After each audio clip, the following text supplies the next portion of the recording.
Hi all.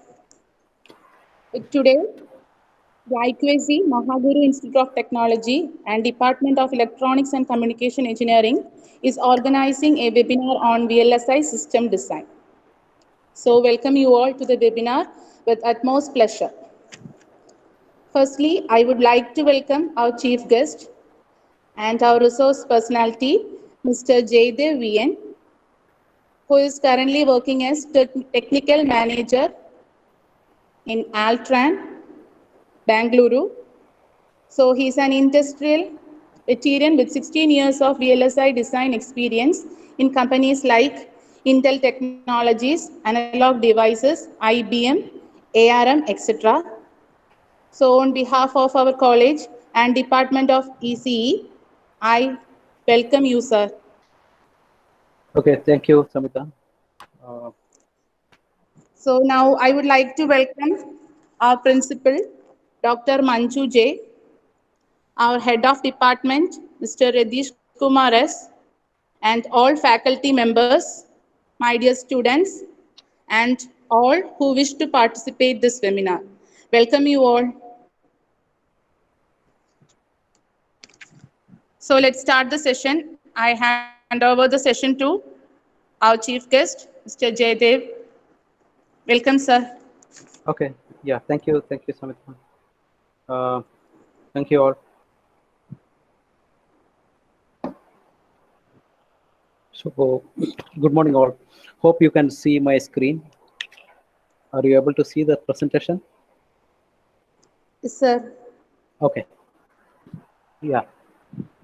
So, good morning. Hope almost all joined. Or shall we wait for a few more minutes, or can we continue? You can continue, sir. Okay.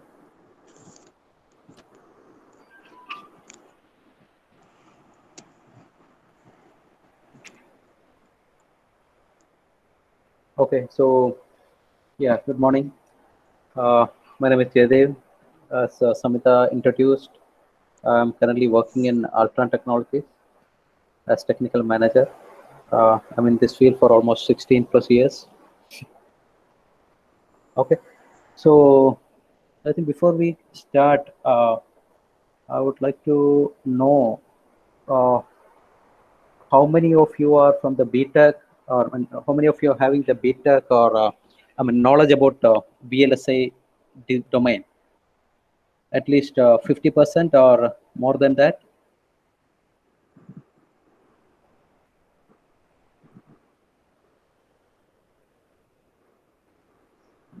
Like almost all of you are from the electronic background, or someone with some other background also in the presentation.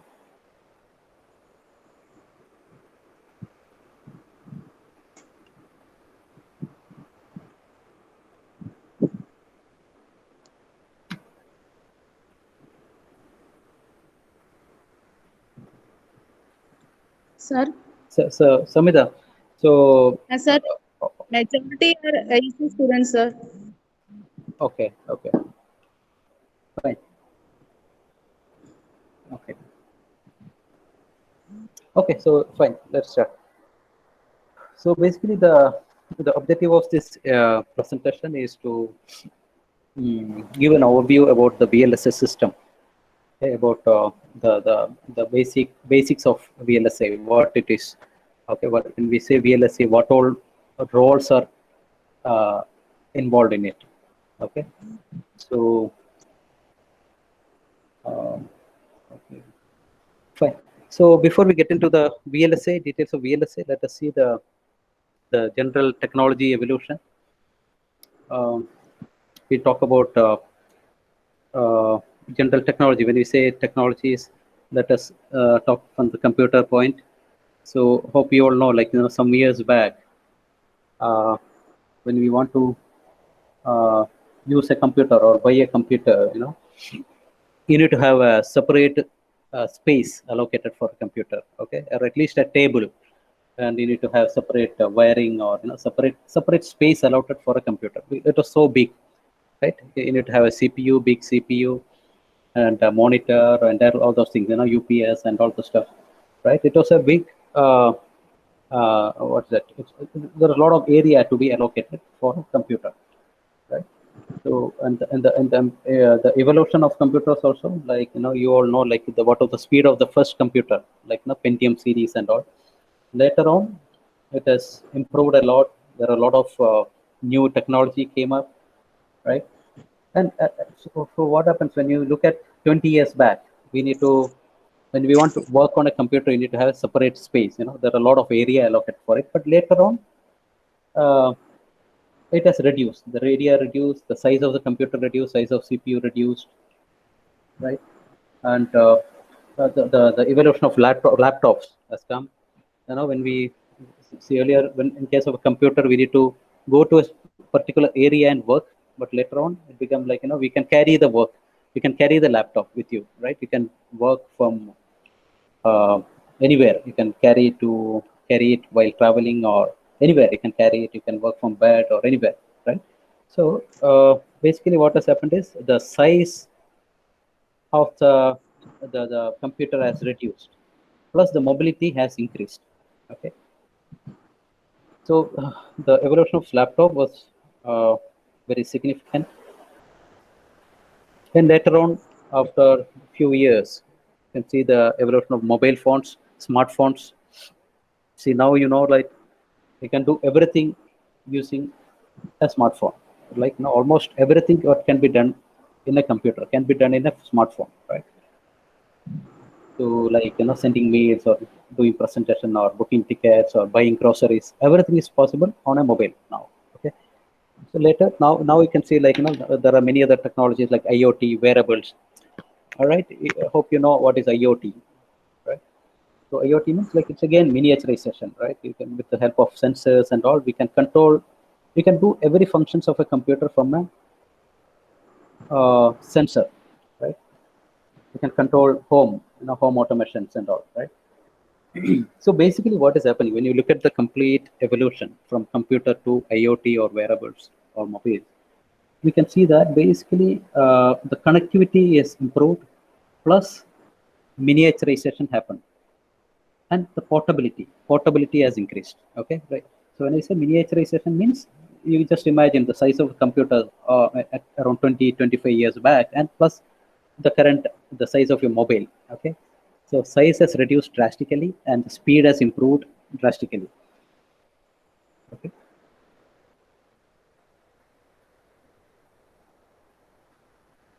Okay. Same thing in case of storage too. Um, hope some of you, like at least the teachers who are listening to this webinar, they'll be knowing what is floppy disk. They might have seen how difficult it was to carry a floppy disk. Now, what was the size of the memory size of a floppy disk around 20 or 30 years back, right? Okay, so hope you can see the photo on the screen. If you are wondering what it is, I think some of you might know it. It's just 5 MB storage. It's a 5 MB storage hard disk in IBM, right? Around 30 or 40 years back. This was, sorry, not 30, around 40 to 50 years back. This was the size of a 5 MB storage, right? Now you can see that the size of the nail can contain even terabytes, right? Just compare the size of this 5 MB storage, which is carried by this many group of people, and now the current size of a 1 terabyte hard disk. Okay, so you can see the reduction, the drastic reduction of the size. Okay, fine. So the evolution of storage. When you talk about the evolution, there are many other things like floppy, then CDs, disk, the hard disk, magnetic platters. Right? The earlier hard disk were using the magnetic platters. There will be a magnetic shield, plus it will be rotating in a speed of around 7,200 rpm. There will be high speed rotating platters, right? And this will have very few storage capacity, like 500 GB or something. Later on, the evolution of pen drives and SD cards, right?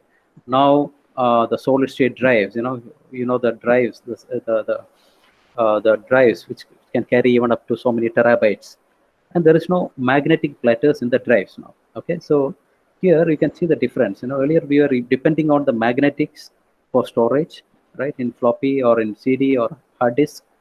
Later, the magnet has gone, right? There is no magnet used for memories. The pen drives, starter pen drives or SD cards or SSDs doesn't use magnetic platters. So on all these cases, we can see the miniaturization. Miniaturization, when I say the size reduction plus the performance. Performance, when I say the speed and the compatibility and all. Right? So,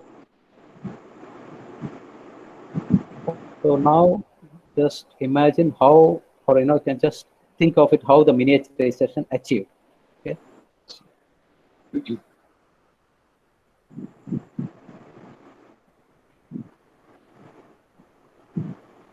And so, okay, so this is a place where the significance of VLSI comes. Okay, the reduction of size as well as the improvement of performance. Okay, the core reason for all these things is VLSI. Okay, VLSI. Hope you know what is it. It is very large scale integration. Okay, so any technologies or devices used in any fields are linked directly or indirectly to ICs. Okay, integrated circuits or chips.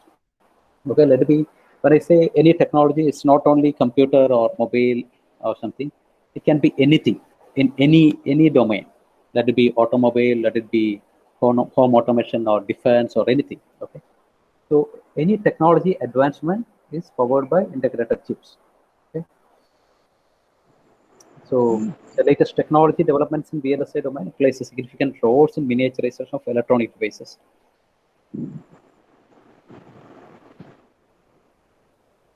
Okay, so here you can see some of the applications, some of the main fields.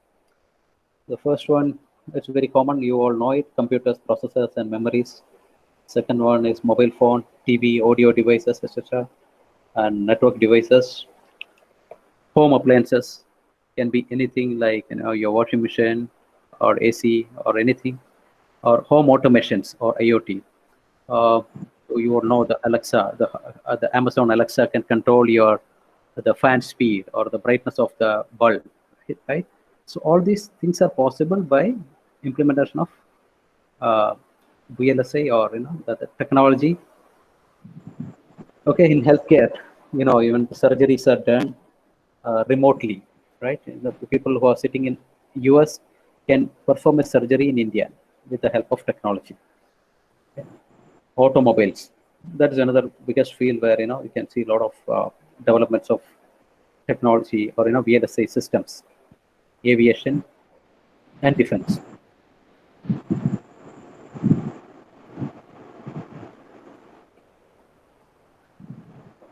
So now let's see what is the basic elements of VLSI. So as you can see the screen, the most basic or the basic element of VLSI system design is transistors. Okay. So later on, the transistors were replaced by MOSFETs, complementary MOS, and now FinFETs. Okay, and there is another element called interconnects in VLSI. Interconnects are nothing but the connectivity, the connection between the devices.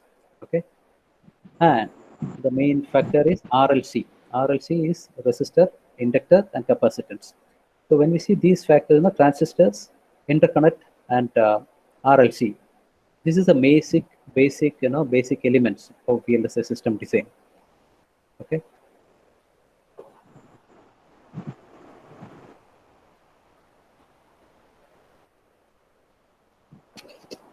Okay. So now you can see the MOSFET cross section on screen. Hope you all know what is MOSFET, right? I guess you might have had in your syllabus in first year or second year. What is it? What is the difference between the MOSFET and transistors and all those things? So this is a cross section of a MOSFET. See, there is PMOS and NMOS. Okay. Here you can see the PMOS. P plus. This area is PMOS, and it is fabricated on a P substrate, and there will be an N well. Okay.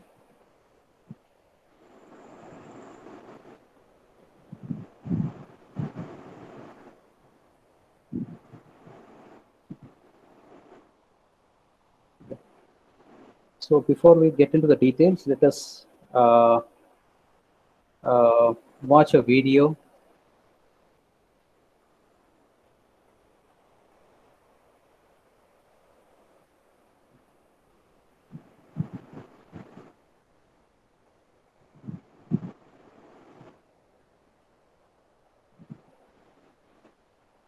Hope you can see the video. Are you able to see? Yes, sir. Okay, I'm playing it.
Okay, so now I'm 20,000 times smaller.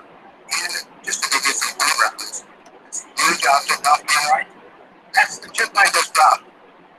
This large, unidentifiable object off to my left, that's a human hair, approximately 100,000 nanometers in diameter.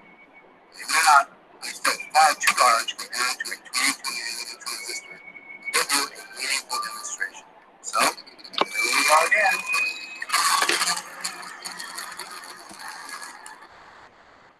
Okay, that's better. I'm now approximately 100 nanometers tall, or about 29 times smaller.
Hello.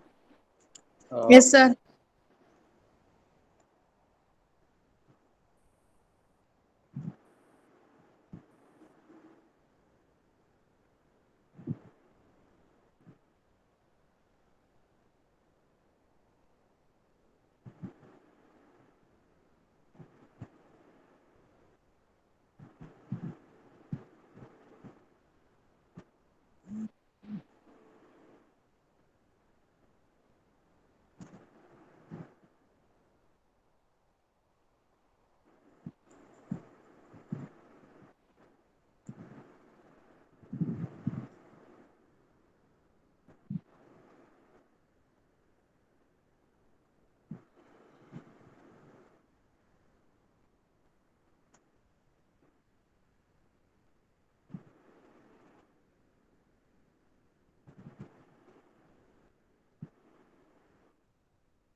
Sir,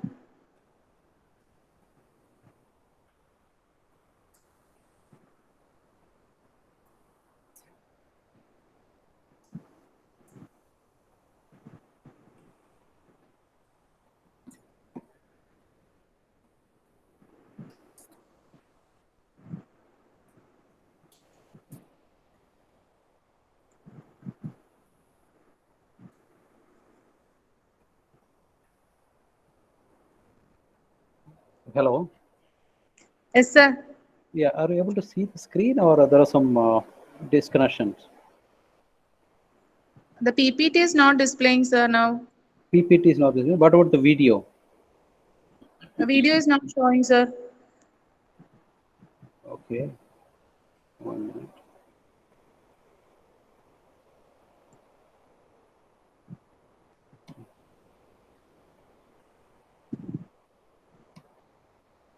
Okay, so I am playing it again. Hope it was interrupted in between. You are not able to hear the audio, right? Now, can you see the screen, the video? Yes, sir. Sir, yes, sir. Okay, I'll continue from here. Okay.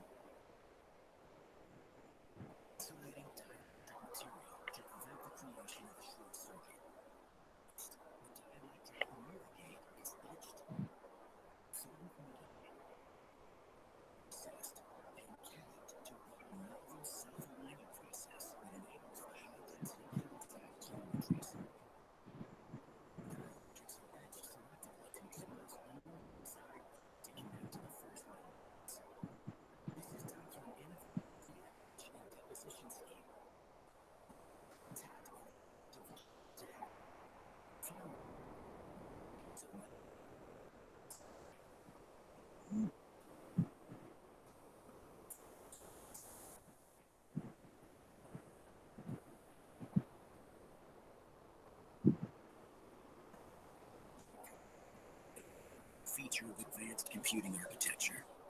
2D and 3D packaging technologies are enabling new device form factors and additional boosts in performance and energy efficiency.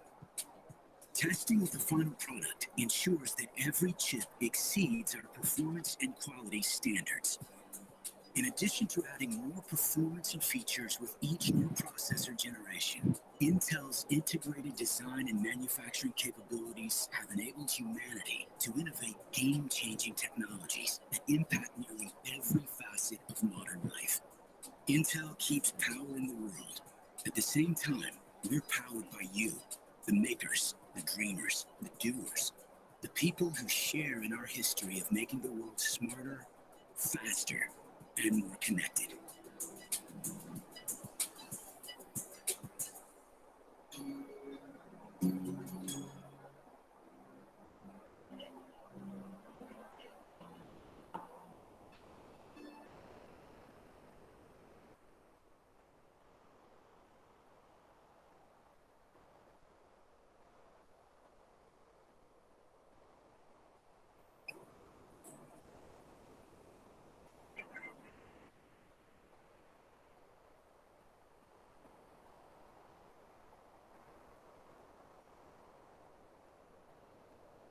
So hope you all watch the video. Are you able to see the presentation now?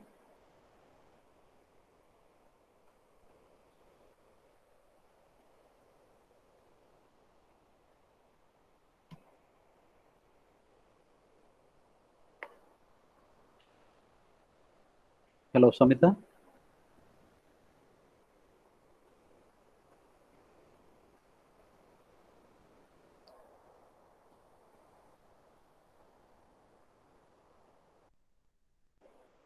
Hello.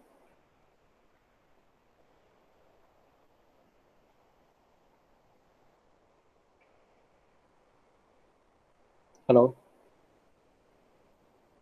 Sir. Are you able to see the presentation, PPT? Yes, sir. Yes, sir. Okay. The Okay. screen is clear, So, sir. okay. I'm sorry for the interruption. Actually, there are some issue with the internet connectivity here. Sorry. So let's continue from here. Okay. So we discussed about uh, the web, the MOSFET cross section, right? Okay. So hope you all watch the video. Okay, now let's come back to the MOSFET. Okay, so basically the MOSFET is the main fundamental element of any VLSI system design. Okay, so even MOSFET has gone through many evolutions, like earlier it was transistors and FETs and MOSFET, and currently we are using FinFETs. Okay.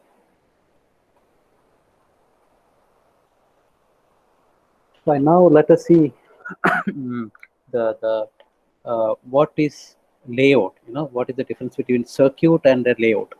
Okay, as you can see on the screen, this is a schematic of a simple inverter. Okay, you can see there is one PMOS. Okay, on the and this on the top side, this is a PMOS, and there is an NMOS. This is connected back to back. Okay, the both gates are shorted, and the input is given here, and output is taken from the drains and source of the PMOS and NMOS. This is a simple uh, inverter circuit.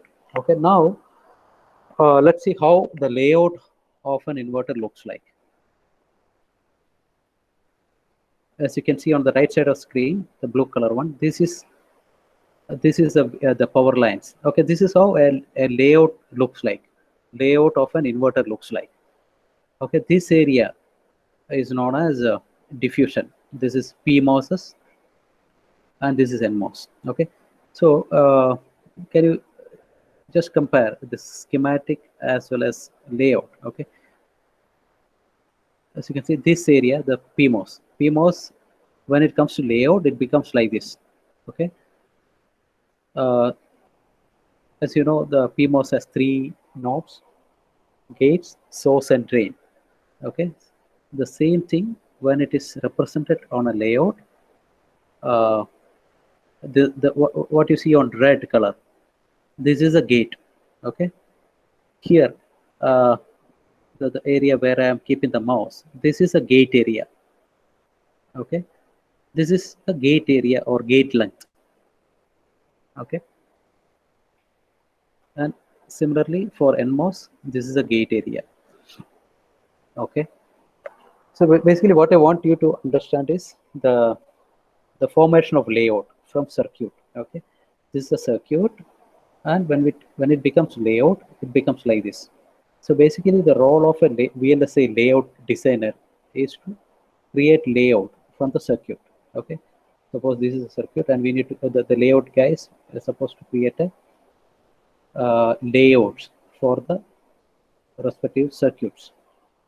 Okay, see, the basically, I don't want to get into too much technical discussion, because I understood that many of you guys are new to VLSI, or just from the first sem or second sem, okay, of BTech. So I don't want to get into too much details. Let us give only the overview today. Okay.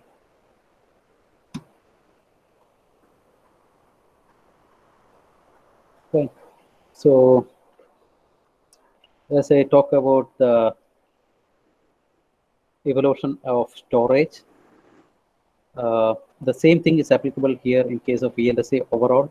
So like in case of transistors, also there are a lot of evolution. Transistors become MOSFETs, MOSFET become FinFET, and there are a lot of gate length reduction. Okay, so earlier, now some 20 or 30 years back, the entire technologies were running on 360 nanometer technologies, or even more than that. Okay, and it got reduced from 360 to 180, and currently, hope you know what is the latest technology gate length is. It is 5 nano or 3 nano. When 3 nanometer layouts are in production now. Okay, so there are a lot of advancement of technologies in fabrication, like lithography and double patterning, and a lot of new developments happened in case of memories. Uh, like earlier it was ROM, read-only memories, and SRAM has started. SRAM is SRAM will give a lot of speed in memory access, and a lot of accessibility control has happened in SRAM. Okay, so then there was the evolution of NAND flares and TCAMs.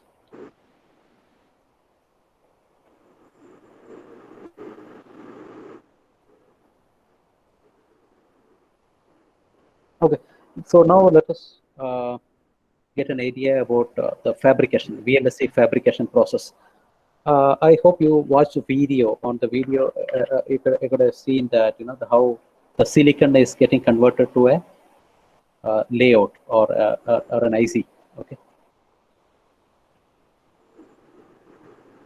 So basically, when I say fabrication, it is the process of manufacturing the chips. Okay, from circuit design. Okay, so the design, the outcome of design is only the mask. Okay, the patterns on a mask. That design is going to get fabricated and as a complete chip. Okay, that process, that entire process is known as fabrication process. So in any fabrication process, the initial uh, input is only the design plus silicon. Okay.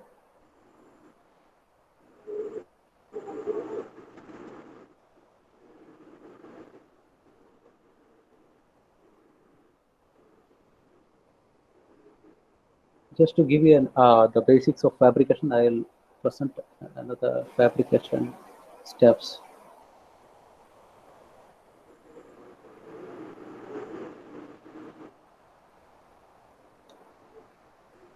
Okay.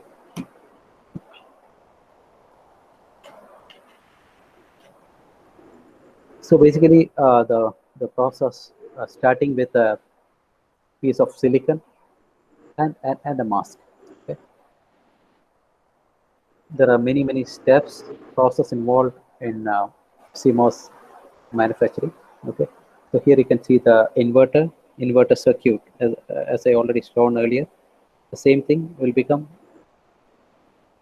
layout. There are many technologies like N-well and P-well technologies, twin-well technologies, silicon on insulator, etc. So I don't want to get into too much details.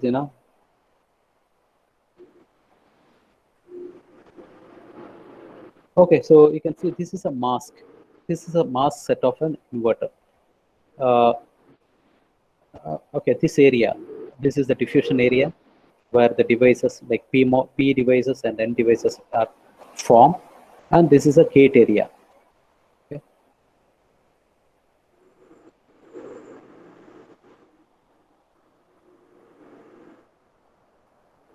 Okay, so these are the basic masks. There will be mask of N-well, polysilicon, N plus diffusion, P plus diffusion, contacts, and metal.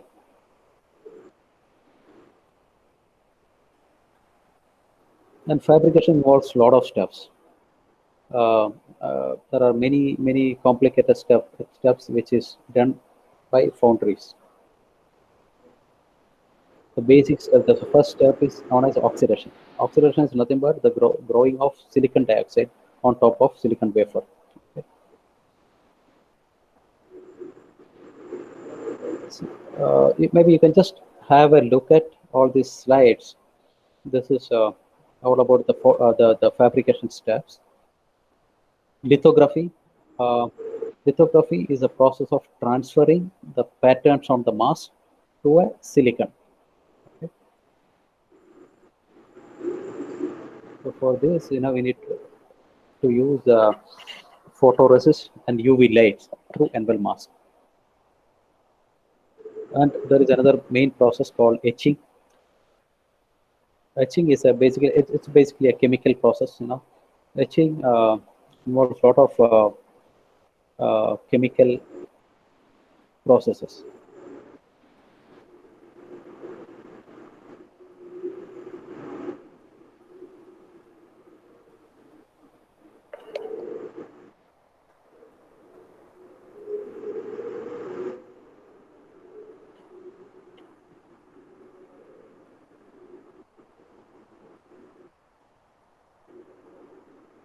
These are the various steps of formation of a gate, deposition of polysilicon.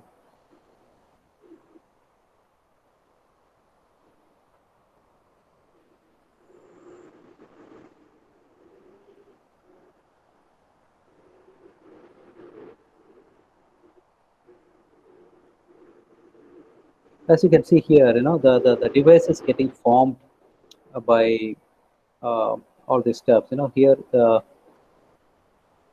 contacts, these are the contact lengths. Contacts are getting formed. And metallization. Metallization is a process of forming the interconnects.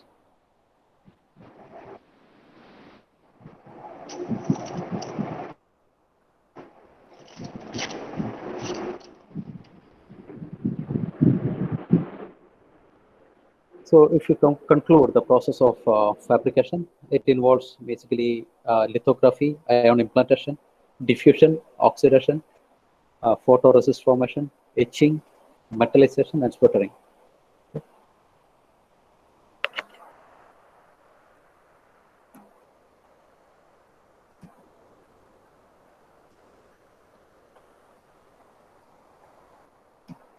So that is all about the fabrication process.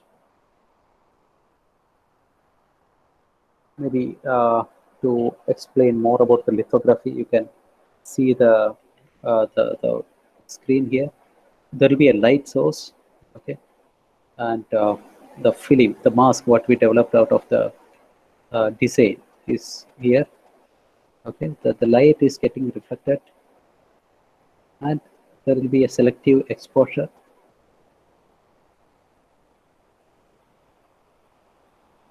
So this is the technology used for transferring the patterns on the mask to a wafer.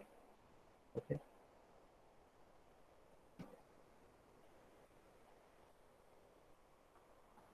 So as you can see here, there will be a light source that is getting exposed here, and there is a thin film on top of the substrate. Okay, so and these are the other processes of deposition, etching, resist stripping, etc.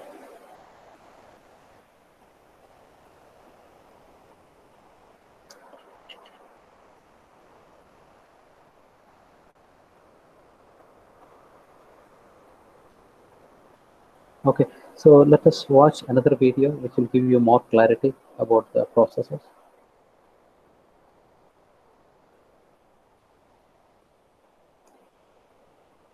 If it is not audible, please interrupt. Okay, we can fix the issues and continue. I'm just playing it. The world is producing data at an unprecedented rate, faster than our ability to analyze and understand it. To move, store, and compute all of this data requires incredible processing power. From the blazing speeds of our devices to blazing trails within AI, Intel builds chips that are at the heart of nearly everything.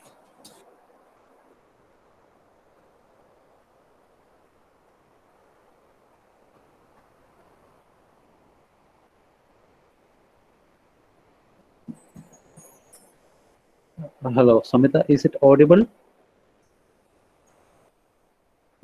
Yes, sir. Okay.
Good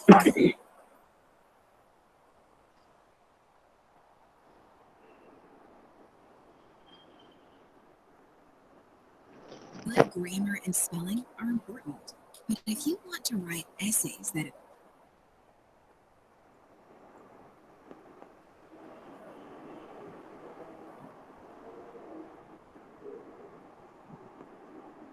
So that's all about the processes, the fabrication processes.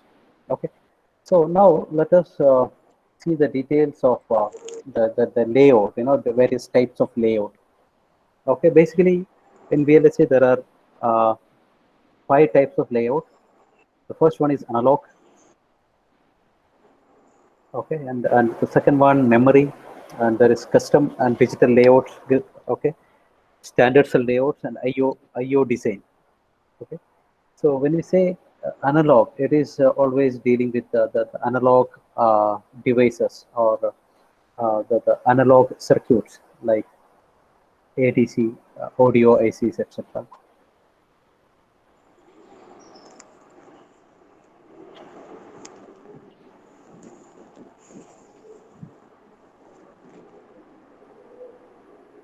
Okay, and memory. Okay, memories are basically the SRAMs or TCAMs or the ROMs, etc. That is included in memory design, and there is custom or digital design. Okay, plus standard cell. Standard cell is the basic blocks used by the physical design tool. And there is IO design. IO is nothing but the input output. Okay, so I guess it will be too much confusing for you when I talk about layout, the types of layout now. Uh, Maybe let us not get into more details. Okay, okay, so fine. I think this chart will give you more idea about various job field in VLSI. Okay, so hope you know in VLSI there is front end design as well as back end design. Okay, in front end, when you say front end, it is ASIC flow, application specific integrated chip flow. Okay, so this is a chart of an ASIC flow. Okay, there will be a coding involved here in the first two places like high level HDL and the Verilog simulation. These three sections are basically coding and programming. Okay, and comes the physical design part. Physical design is nothing but the formation of the actual layout. Okay, place and route we call it.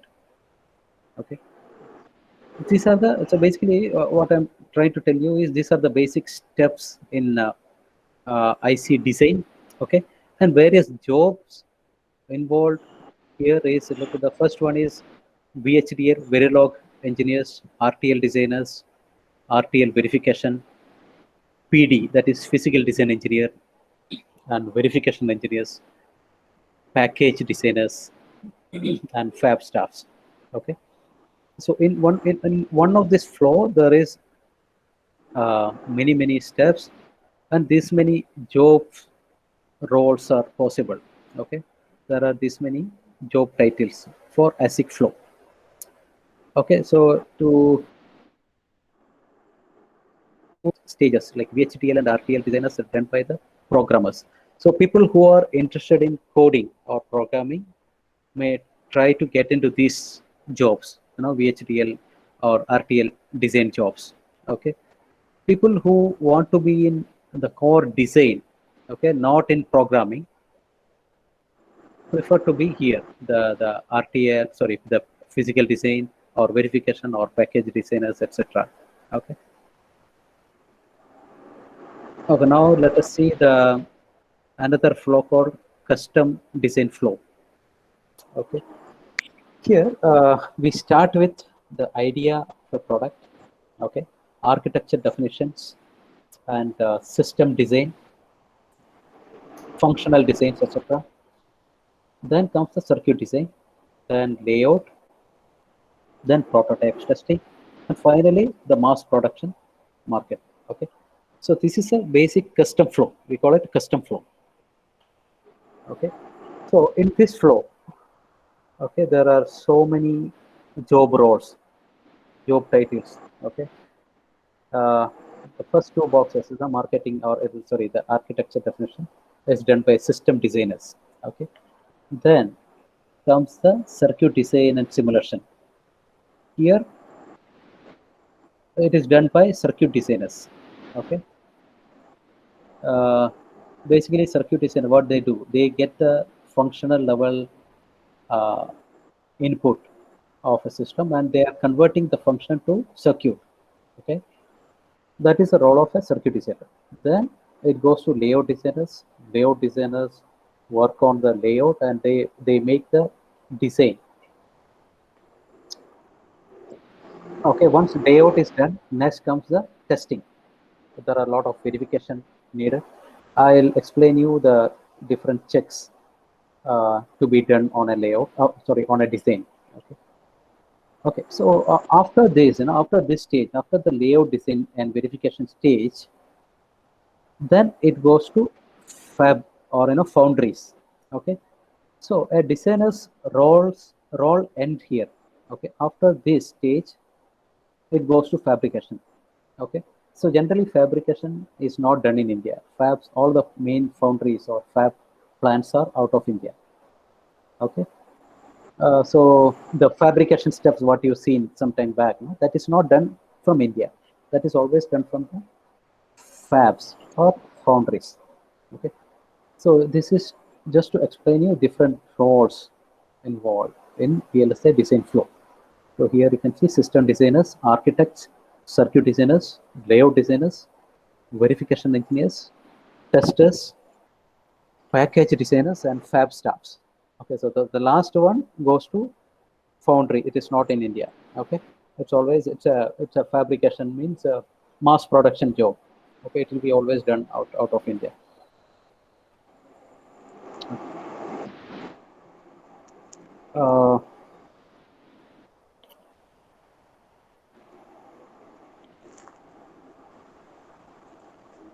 What are the basic roles of a circuit designer? So this chart, you can see the basic functions. Okay, the basic functional design to simulated circuit, that is done by circuit designers. And the role of layout designer is from converting from circuit to layout.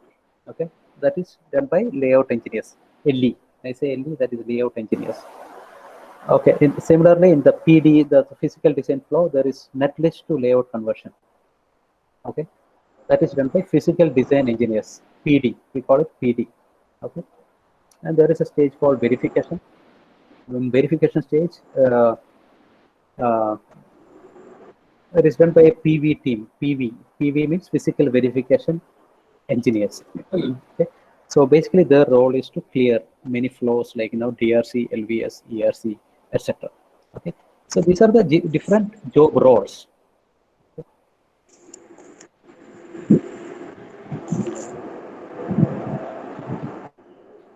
So now let us see some of the basic, some of the common tools.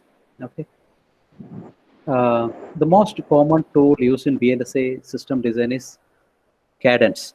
Okay, Cadence tools are very prominent, and there is a Mentor graphics tool also. There is another company called Synopsys. They are into verification tools. Okay, and the last one is Genesis. Genesis is an Intel internal tool. Okay, so now let me tell you why VLSI is very expensive. The basic reason is the tool. These tools are very expensive tools. Okay, so for example, let me tell you, if I want to take a Cadence license, Cadence layout design license for one person, it may cost per person for 1 year, it may cost up to 40 lakhs, 30 to 40 lakhs. Okay, similarly other tool like verification tool like Mentor graphics, Synopsys tool. So the tools are very expensive in field of VLSI. Okay. Such a the number of companies who enter into VLSIs are also less.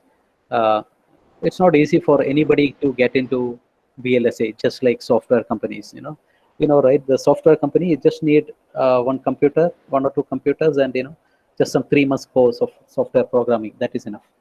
But in case of a VLSI company, it's not the investment. Initial investment is very, very huge. Okay, that's why we are paid more. Okay, that's another benefit also. Okay. So the number of tools are very less, and it is limited. The license is very expensive.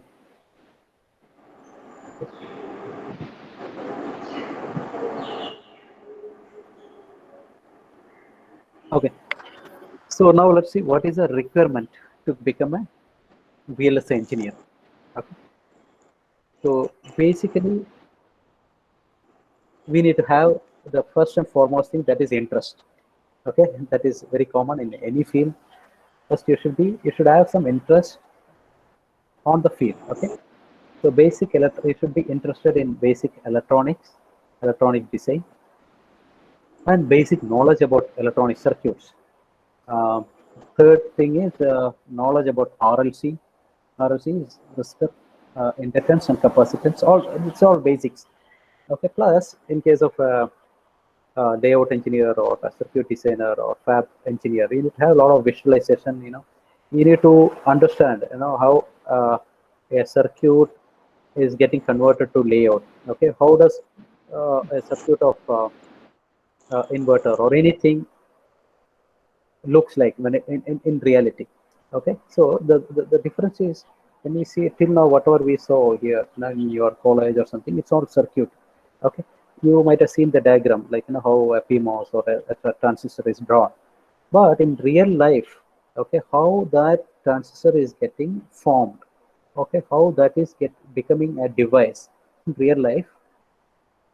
Okay, that difference, that actually needs a lot of visualization. Okay, you need to be you need to have the vision, like how a circuit will get converted to layout. Okay, how does the PMOS in 2-dimensional become 3D?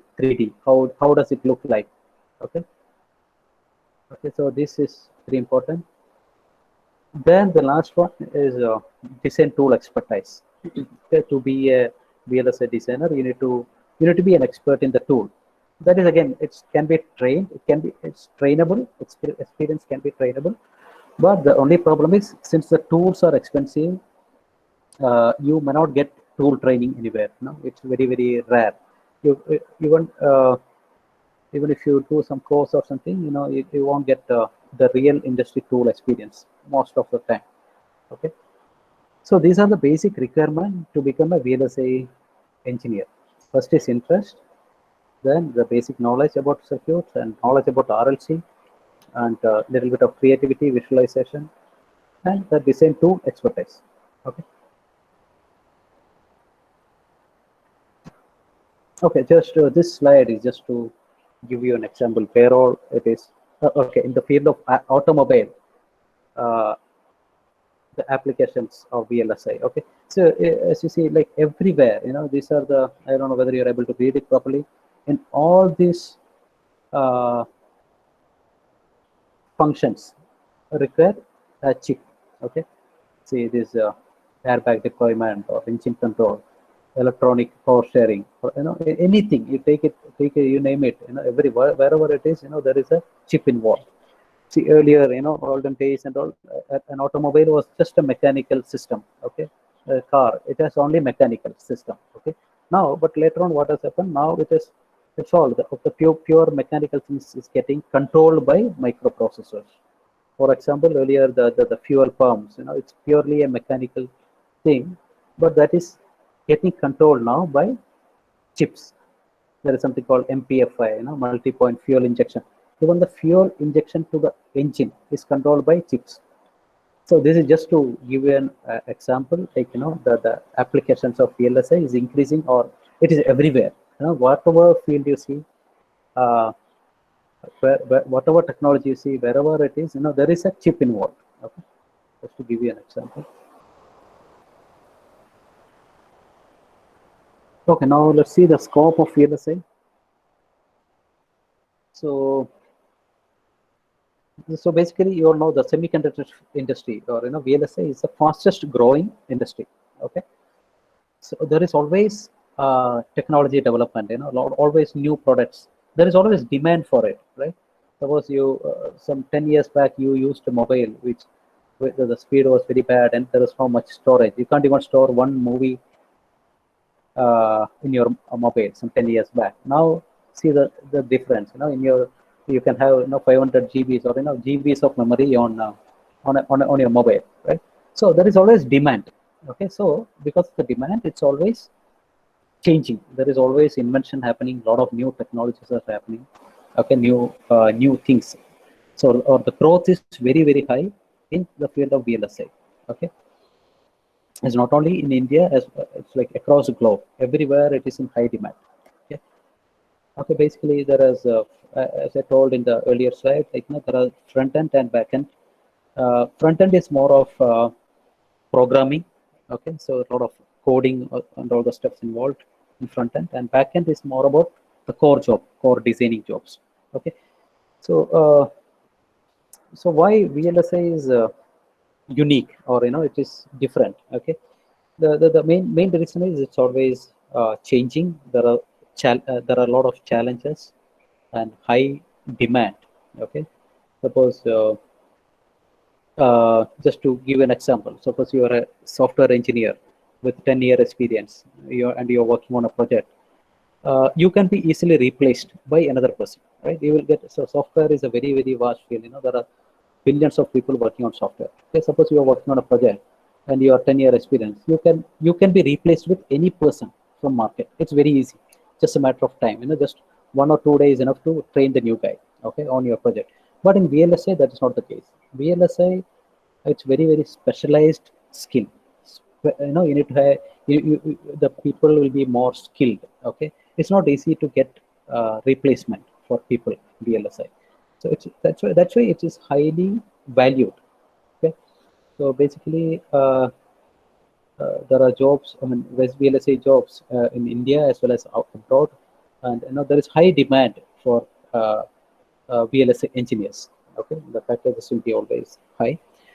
So in India, we do only design job generally. Okay, in general, only design. When I say design, it is a circuit design, layout design, or physical design, or verification, etc. Okay, once the design is ready, it goes to the fabrication plants. Fabrication. When I say fabrication, it is the manufacturing plant or foundries. We call it foundries. Okay, so all the foundries are in Taiwan or US or Malaysia. So there are no industrial foundries in India. Okay, there was some initiative to start some foundries in Hyderabad, but I think even that did not work out. Okay, so basically all the foundries are in Taiwan. So let me tell you, like some of the common foundry names. Hope you went heard about TSMC, Taiwan Semiconductor Manufacturing Company, and Intel. IBM. All this company has their own fabrication plant. Okay, Samsung has their own. They manufacture their own chips. But the company called TSMC Fabs, they are in fabrication business. Okay, so they don't have the design. So what they do, they take the design from other company and they'll manufacture the chips and give it to the company. So we call it as fab business. Okay, so they are just running the production plant or foundries. So they take the design from the other design companies and they manufacture the chips, test it, and transfer it to the companies. That that is known as fab business. So basically, TSMC is a fab company. They don't have designs. They only make designs. Sorry, they only make chips out of the design from other companies. Okay, but whereas other companies like Intel, AMD, IBM, these companies have their own fabs. So their design, they will only manufacture it. Okay. So basically what I want to say is, like, the VLSI is a specialized domain. It's a rare skill in industry. Compared to other jobs, uh, the nature of job is very core job, right? And highly specialized domain. You won't get many companies entering into the field of VLSI because it needs a lot of investment. Okay, just to give you an example, like to start a fab, if you want to start a fabrication or manufacturing plant, okay, it needs, the minimum investment is 10 billion dollars, not rupees. Okay, so you know how as expensive it is, right? So it's not easy for many or the many companies to enter into the fab business. So the job is core, highly specialized domain, and it's always challenging. The technologies will keep changing. For example, some people, like in case of us, some 10 years back, we worked on a technology which was maybe 60 nanometer or 180 nanometer. Now, after 10 years, in 2020 or 21, we are working on 5 nanometer and 3 nanometer. Okay. So it keeps changing every 2 year, every 1 or 2 year. The technology will keep changing. You will have a lot of things to study. Okay. So it's a very uh, changing field. Okay, and a lot of opportunities. So as I told earlier, the number of people are less, and the number of companies are less. People who are trained will be in high demand. Okay, there will be, suppose a person with a 5-year experience is looking for a job in VLSA, he will have many offers.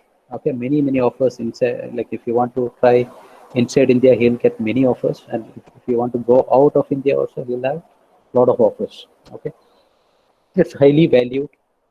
Um, okay, it's like it's highly valued, like compared to other fields. The person who are working on VLSA will have a high value in industry. Okay, so as I said, it cannot be replaced. Okay, like software, right? Anybody can get trained on software. Like uh, just 2 or 3 months of training is enough to start working on software, something, right? So the same thing is not possible in VLSI. It can be done by only the people with electronics basics. Okay, so especially people, electronic engineers. I would say, I think I would say all electronic engineers like you guys must try to join VLSI field, because I don't know why compared to other states in India, like Kerala, people are very less in this field. People are not aware of many opportunities. So I think we need to create more awareness, and we need to encourage more people to join into VLSI domain. Okay, highly valued, high demand, and the main basic thing is high payment. Okay, right? Compared to other domains, it is VLSI one of the highly paid fields in India. Okay, not only in India, anywhere across the globe. If you see, it is one of the highly paid job.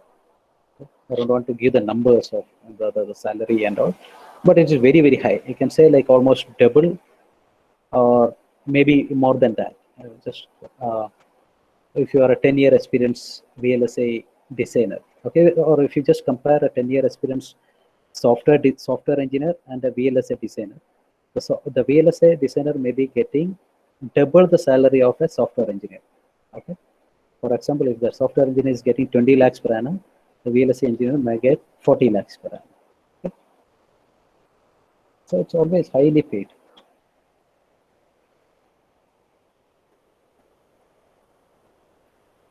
So okay, so I am almost done with the presentation. So hope you know, I mean, now you know, right, what all things are needed to enter into VLSA domain. So keep this slides in your mind, the points in your mind. Basically you need to have the interest and the knowledge in the basic electronics, knowledge about RLC, and the tool expertise. Okay. Okay, so I'm done. One. Yes. Any queries? Anyone? Do you want to know anything from him? Students?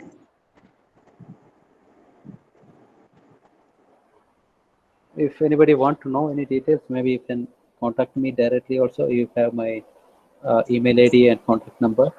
So whatever may be the doubts, or whatever may be the assistance required, you can contact us. Actually, why we are doing uh, this kind of session is to encourage people to join into VLSI, especially the people from Kerala. As I have seen, I've been in this field for almost 16 years. Uh, Compared to other states, like if you go to Andhra Pradesh, even the local villages, people will be aware of the VLSI and scope of VLSI. And if you go to US or other foreign countries, most of the Indians, when you say Indians in VLSI, will be like either North Indians or Andhra Pradesh people, because they have clear knowledge. I don't know, some of the people from Kerala is not much aware of it. So I request you guys, the professors and HOD also to give more what is that motivation to people, the students, and encourage them to join this field, because actually it's an easy field. It's very easy. People who has interest can easily capture things. They can get jobs easily. And but some more people are not coming now. People are not aware of it. It's okay. So basically, we are there to help you guys. Whatever help you want, okay, we can assist you. You can contact me directly for anything. Okay, any assistance. Okay. So Samita, anything else? You any other doubts? Mm, nothing, sir. Okay. So Fine. Okay, thank Samita. you. Thank you. Yeah, thank you. Thank Thank you you for for this very coordinating. informative session. Thank you. Thank you all.